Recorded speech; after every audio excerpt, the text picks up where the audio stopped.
So today press meet పెట్టడానికి agenda is lot of days నుంచి you have seen ఈ PDS rice మన Kakinada port నుంచి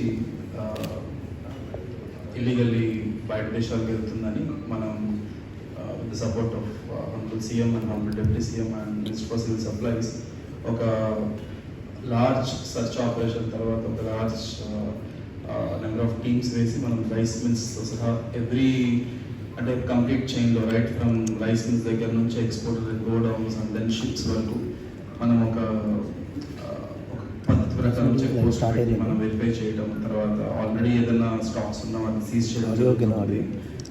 అందులో ముఖ్యమైనది మనకి 9th of November నాడు మనం MV Stella L అని ఒకటి పనామా ఫ్లాగ్ ఉన్న ఒక షిప్ మన కాకినాడ పోర్ట్లో యాంకరేజ్ పోర్ట్లో మనం ఉండడం, కాకినాడ యాంకరేజ్ పోర్ట్ అక్కడ దాంట్లో మనకి పెనాఫేసి నేను విజిట్ చేసినప్పుడు యాజ్ డిస్ట్రిక్ట్ కలెక్టర్ నేను విజిట్ చేసినప్పుడు ఒక 640 టన్స్ ఐడెంటిఫై చేయడం జరిగింది. డిప్యూటీ చీఫ్ మినిస్టర్ గారు విజిట్ చేసి అక్కడ షిప్ రైస్ ఉందేమో ఒకసారి మళ్ళీ తరువాత అంటే కంప్లీట్ విత్ ఆల్ టీమ్స్ మన ఒక 5 డిపార్ట్మెంట్స్ కస్టమ్స్. ఆ స్పీకర్ ఆఫ్ చేసాను సార్, ఆడియో సరిగ్గా రావట్లేదు సార్, డిస్టర్బెన్స్ వస్తుంది, రావట్లేదు సార్. ఓకే సార్, ఇప్పుడు ఓకే సార్. సో 29th నాడు మనం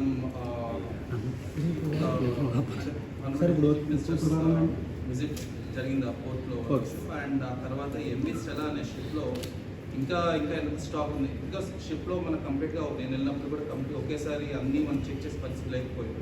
was cyclone period and I went alone, I needed team కూడా కావాల్సి ఉంది. సో ఆ తర్వాత మనం ఒక మల్టీ డిసిప్లినరీ టీమ్ అంటే ఒక 5 డిపార్ట్మెంట్స్ కలిపి ఒక టీమ్ వేసాం, including revenue, civil supplies, police, customs and ports. ఈ 5 డిపార్ట్మెంట్స్ కలిపి టీమ్ వేసి ఆల్మోస్ట్ 12 గంటల పాటు ఆ షిప్ మొత్తం మనం సర్చ్ చేయడం.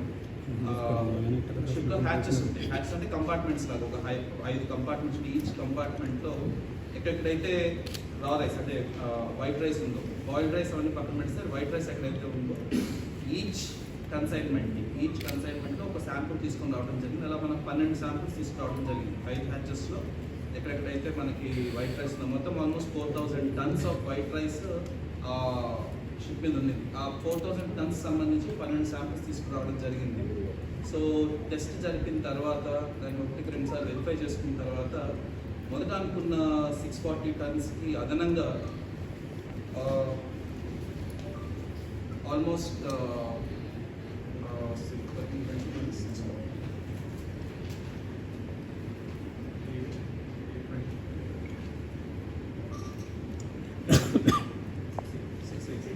సో ఆల్మోస్ట్ 640 మనం ఒరిజినల్గా అనుకున్నాము. బట్ ఆ 4000 టన్నుతో 640 tons ఆఫ్ PDS రైస్ బదులు ఆల్మోస్ట్ అదనంగా 680 tons కూడా దొరకడం. సో మొత్తం కలిపి almost 1320 tons of PDS rice మనకి దొరికింది. అండ్ ఆ శాంపుల్స్ టెస్ట్ చేసిన తర్వాత కూడా 1-2 సార్లు మనం ఇక్కడ టెస్ట్ చేసి ఉండేది, అందువల్ల కొంత రేట్ కూడా అయింది. అండ్ 0.36% అంటే 0.36% ఆఫ్ FRP మనం ఏదైతే మనం 45 రైస్ కెర్నల్స్ అనుకున్నామో అవి ఆ శాంపుల్తో దొరకడం, అది నిర్ధారించడం జరిగింది.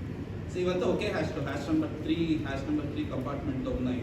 అండ్ బ్యాగ్స్ వెరిఫై చేసిన తర్వాత కూడా వీ కుడ్ ఐడెంటిఫై ఎవరిది ఆ ఎక్స్పోర్టర్స్ అని కూడా. మొత్తం ఆ 1320 tons కూడా one company by name Satyam Balaji rice industries private limited. So ఈ Satyam Balaji rice industries private limited అనే కంపెనీకి సంబంధించిన ఆ ఎక్స్పోర్టర్కి సంబంధించిన బ్యాగ్స్. సో ఇప్పుడు మనం దాన్ని ఐడెంటిఫై చేసిన తర్వాత సత్యం బాలాజీ సంబంధించిన వాళ్ళు ఎక్కడి నుంచి తీసుకొచ్చారు, ఏ రైస్ మిల్స్, తర్వాత ఏ గోడౌన్స్లో స్టోర్ చేస్తారు అనే ఎంక్వైరీ ఇప్పుడు జరుగుతుంది.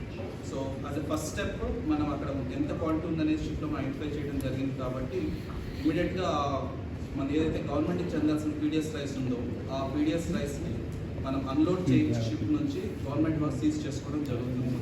అది ఇమీడియట్గా ఆ పని మనం ప్రారంభించడం జరుగుతుంది. And it will take 24 to 48 hours కొంచెం వెదర్ బట్టి.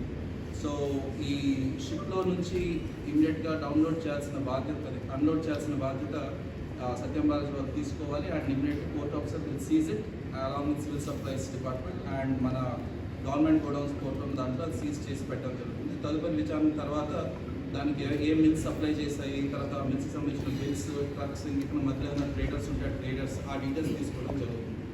first step we'll unload the entire PDS stock of 1320 tons from the ship.